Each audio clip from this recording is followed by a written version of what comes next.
మీరు చూస్తున్నారు Telangana Samachar. BRS party working president KTR పిలుపు మేరకు మాజీ మంత్రి కరీంనగర్ ఎమ్మెల్యే గంగుల కమలాకర్ ఆదేశానుసారం బీఆర్ఎస్ పార్టీ నగర అధ్యక్షులు చల్ల హరిశంకర్ ఆధ్వర్యంలో విజయ్ దివస్ వేడుకలను నేడు తెలంగాణ చౌక్లో నిర్వహించారు. ఈ కార్యక్రమానికి ముఖ్య అతిథులుగా పార్టీ జిల్లా అధ్యక్షులు జీవి రామకృష్ణరావు, మాజీ ఎమ్మెల్సీ నారదాసు లక్ష్మణరావులు హాజరై తెలంగాణ తల్లి చిత్రపటానికి పాలాభిషేకం చేశారు. అనంతరం గులాబీ రంగుకల గాలి బుడగలను గాలిలోకి వదిలారు. అనంతరం కోర్టు చౌరస్తాలో గల రాజ్యాంగ నిర్మాత డాక్టర్ బిఆర్ అంబేద్కర్ విగ్రహానికి పూలమాలలు వేసి నివాళులర్పించారు. ఈ కార్యక్రమంలో పార్టీ జిల్లా అధ్యక్షులు జివి రామకృష్ణారావు, మాజీ ఎమ్మెల్సీ నారదాసు లక్ష్మణరావు, పార్టీ నగర అధ్యక్షులు చల్ల హరిశంకర్, బీఆర్ఎస్ పార్టీ నాయకులు, కార్యకర్తలు తదితరులు పాల్గొన్నారు.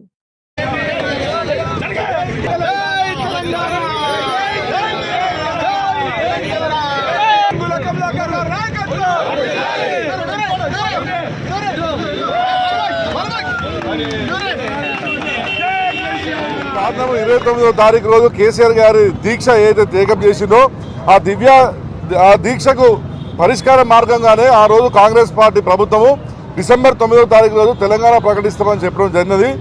ఈ యొక్క ప్రకటన రావడానికి కారణం కేసీఆర్ గారు తప్పించి ఎవరు కాదు. వారి దీక్షకు వంగి కేంద్ర ప్రభుత్వం, అప్పుడు ఉన్నటువంటి సోనియా గాంధీ ప్రభుత్వము వారి యొక్క మెడలు వంచుకొని ఈ యొక్క ప్రకటన ఈ రోజు వాళ్ళు ఇవ్వడం జరిగినది. ఈ రోజు డిసెంబర్ 9వ తారీఖు 2009 ఇచ్చినప్పటికీ 5 సంవత్సరాలు పట్టింది కాంగ్రెస్ ప్రభుత్వానికి ఈ యొక్క రాష్ట్రము ప్రకటించడానికి. ఈ రోజు కాంగ్రెస్ పార్టీ నాయకులు మా పార్టీలో నిజంగానే ఇవ్వదలుచుకుంటే డిసెంబర్ 10వ తారీఖు ప్రకటించవచ్చు తెలంగాణ రాష్ట్రాన్ని పార్లమెంట్లో పెట్టి. ఇదంతా కూడా దీనికి కారణం కేసీఆర్ గారు. వారు చేసినటువంటి దీక్ష, వారు చేసినటువంటి ఉద్యమ స్వరూపంగా నిరసనగానే 2014 జూన్ 2వ తారీఖు రోజు తెలంగాణ రాష్ట్రం ఆవిర్భవించారు అని చెప్పడానికి ఈ డిసెంబర్ 9th అనేది మాత్రం మూల కంఠం అనేది తప్పకుండా చెప్తున్నాము. ఈ రోజు పెద్ద ఎత్తున ఇవాళ కరీంనగర్ జిల్లా కేంద్రం కాదు, మొత్తం యావత్ తెలంగాణ ప్రాంతంలో ఈ రోజు ఈ యొక్క కార్యక్రమం చేయడం జరుగుతుంది. మరి పెద్ద ఎత్తున కర్మలో ఈ కార్యక్రమం చేసినందుకు ప్రతి ఒక్క టీఆర్ఎస్ పార్టీ శ్రేణులకు ధన్యవాదాలు, శుభాకాంక్షలు. జై తెలంగాణ, జై కేసీఆర్. గారి నిరాదీక్ష 2009 మరి 29 నాడు నిరాదీక్షకు కరీంనగర్ నుంచి బయలుదేరి అప్పటి ప్రభుత్వం అక్రమంగా అరెస్ట్ చేసినా కూడా 11 రోజులు దీక్ష చేసి కేసీఆర్ చచ్చుడో తెలంగాణ వచ్చుడో నినాదంతో ఉద్యమాన్ని ఉవ్వెత్తున లేపి మరి ఆ రోజు 11 రోజులు వారు అమర నిరాదీక్షతోని కేంద్ర ప్రభుత్వం దిగివచ్చి మరి ఆ రోజు కేంద్ర ప్రభుత్వంలో ఉన్న హోంశాఖ మంత్రి గారు మనకు తెలంగాణ ప్రక్రియ చేపడుతున్నామని ప్రకటించి మనం తెలంగాణ ఉద్యమంలో కీలకమైన ఘట్టాన్ని సాధించిన రోజు ఇలా డిసెంబర్ 9వ తారీఖు. ఇలా కేసీఆర్ గారి నాయకత్వంలో ఉద్యమ పార్టీగా ఇలా కేంద్ర ప్రభుత్వాన్ని ఒప్పించి మెప్పించి తీసుకొచ్చుకొని విజయం సాధించిందంటే మరి ప్రకటించిందంటే ఓన్లీ కేసీఆర్ గారి నాయకత్వంలో.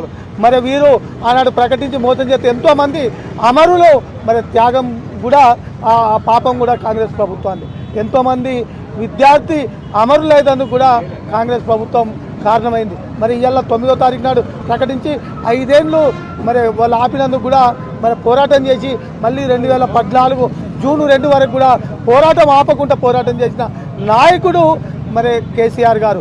కేసీఆర్ గారి పోరాటం వల్లనే తెలంగాణ సాధించుకున్నాం.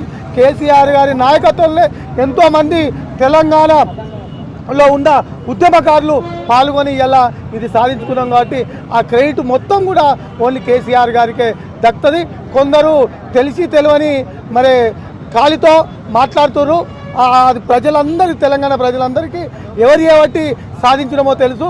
మరి తెచ్చుకున్న తెలంగాణ కూడా 10 సంవత్సరాల్లో మరి ఒక ఉద్యమ నాయకుడే మరి ఒక పరిపాలకునిగా 10 సంవత్సరాల్లో భారతదేశంలో మొట్టమొదటి స్థాయిలో ఉండే విధంగా తెలంగాణ రాష్ట్రాన్ని తీర్చిదిద్దితే ఈ 2 సంవత్సరాల్లో మోసపూరితంగా వచ్చి ఏ విధంగా మోసం చేస్తున్నారో కూడా తెలంగాణ ప్రజలు చూస్తున్నారు. కాబట్టి ఇవాళ మరి బీఆర్ఎస్ నాయకుల ఆధ్వర్యంలో, కార్యకర్తల ఆధ్వర్యంలో ప్రజలందరూ కలిసి ఇవాళ డిసెంబర్ 9 నాడు ప్రకటనను విజయ దివాస్గా మరి ఈరోజు ఇవాళ నగర శాఖ ఆధ్వర్యంలో తీసుకోవడం జరిగింది. జిల్లా అధ్యక్షులు జీవి రామకృష్ణరావు గారు, అదేవిధంగా మాజీ ఎమ్మెల్సీ నారదాసు లక్ష్మణరావు గారు, మాజీ కార్పొరేటర్లు బీఆర్ఎస్ నాయకులు కార్యకర్తలు ప్రజాప్రతినిధులు పెద్ద ఎత్తున కరీంనగర్ తెలంగాణ చౌక్లో పాల్గొని మరి తెలంగాణ తల్లికి పాలాభిషేకం చేసి మరి గులాబీ మన బెలూన్స్ కూడా మేము ఒక శుభసూచనంగా మరి పైకి కూడా వదలడం జరిగింది.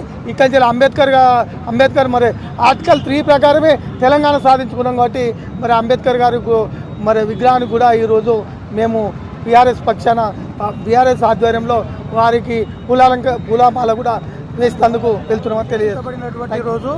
ఎందుకంటే ఈరోజు తెలంగాణ రాష్ట్రాన్ని ఇస్తున్నామని చెప్పి ప్రకటన చేసినటువంటి ఈరోజు ఈ తెలంగాణ రాష్ట్రం ప్రకటన రావడానికి నవంబర్ 29 నాడు కేసీఆర్ గారు చేసినటువంటి కేసీఆర్ సచ్చుడో తెలంగాణ వచ్చుడో అనేటువంటి ఆమరణ నిరాహార దీక్ష అనేది దీనికి నాంది పలికింది.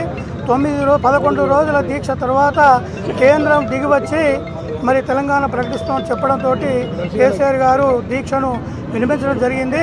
ఇది సంపూర్ణంగా కేసీఆర్ గారి ఆమరణ నిరాహార దీక్షతోటి మాత్రమే తెలంగాణ రాష్ట్రం అనేది ప్రకటించబడ్డది. కేసీఆర్ గారి దీక్ష లేకపోతే ఈ యొక్క నవంబర్ 9 ప్రకటన లేదు, డిసెంబర్ 9 ప్రకటన లేదు. డిసెంబర్ 9 ప్రకటన లేకుంటే 2014 జూన్ 2 నాడు ఏర్పడ్డటువంటి తెలంగాణ రాష్ట్ర ప్రకటన ఏర్పాటు రోజు లేదు. కనుక ఈ యొక్క తెలంగాణ రాష్ట్రం రావడానికి నవంబర్ 29 నాంది పలికితే డిసెంబర్ 9 అనేది ప్రక్రియ మొదలైతే జూన్ 2014 జూన్ 2 నాడు సంపూర్ణంగా రాష్ట్రాన్ని ప్రకటించడం జరిగింది. ఇది మరి కేసీఆర్ గారి నాయకత్వంలో జరిగినటువంటి ఉద్యమ ఫలితం. ఇది అమరుల త్యాగ ఫలం. అనేక మంది విద్యార్థుల ఉద్యోగస్తుల సకల జనుల సమ్మెతోటి కేసీఆర్ గారి నాయకత్వంలో తెలంగాణ రాష్ట్రం ఏర్పడ తప్పితే వీరి కేంద్రం సోనియా గాంధీ గారు ఏదో దయదలిచి ఇచ్చినటువంటిది కాదు. ఇది కేంద్రంలో ఎవరున్నా కూడా ఇవ్వవలసినటువంటి పరిస్థితిని ఉద్యమము కేసీఆర్ గారు సృష్టించారు కనుకనే ఆ రోజు కేంద్రంలో యాదృచ్ఛికంగా కాంగ్రెస్ ప్రభుత్వం అధికారంలో ఉన్నది కనుకనే ఇవ్వవలసి వచ్చింది కనుకనే ఇవ్వడం జరిగింది తప్పితే ఇది సోనియా గాంధీ గారు ఆమెనే కేవలం ఇచ్చిందనడానికి వీల్లేదు. సోనియా గాంధీ గారి పాత్ర ఉన్నది, కారణం లేదు. కానీ ఆమె ఇవ్వడానికి ఉద్యమము కేసీఆర్ గారి ఆమరణ దీక్ష అని చెప్పి తెలియజేస్తూ ఈ వచ్చినటువంటి తెలంగాణ రాష్ట్రాన్ని కాపాడుకోవాల్సినటువంటి దీన్ని నిలబెట్టుకోవాల్సినటువంటి అవసరం ఉన్నది అని చెప్పి తెలియజేస్తూ దీన్ని ఈరోజు చల్లారి శంకర్ గారి నాయకత్వంలో తెలంగాణ చౌరస్తాలో ఈ రోజును దీక్షా దివస్గా పెద్ద ఎత్తున నిర్వహించడం జరిగింది. కనుక తెలంగాణ రాష్ట్రాన్ని కాపాడుకోవడానికి నిలబెట్టుకోవడం కొరకు ప్రజలందరూ అప్రమత్తంగా ఉండాలని చెప్పి తెలియజేస్తున్నాం.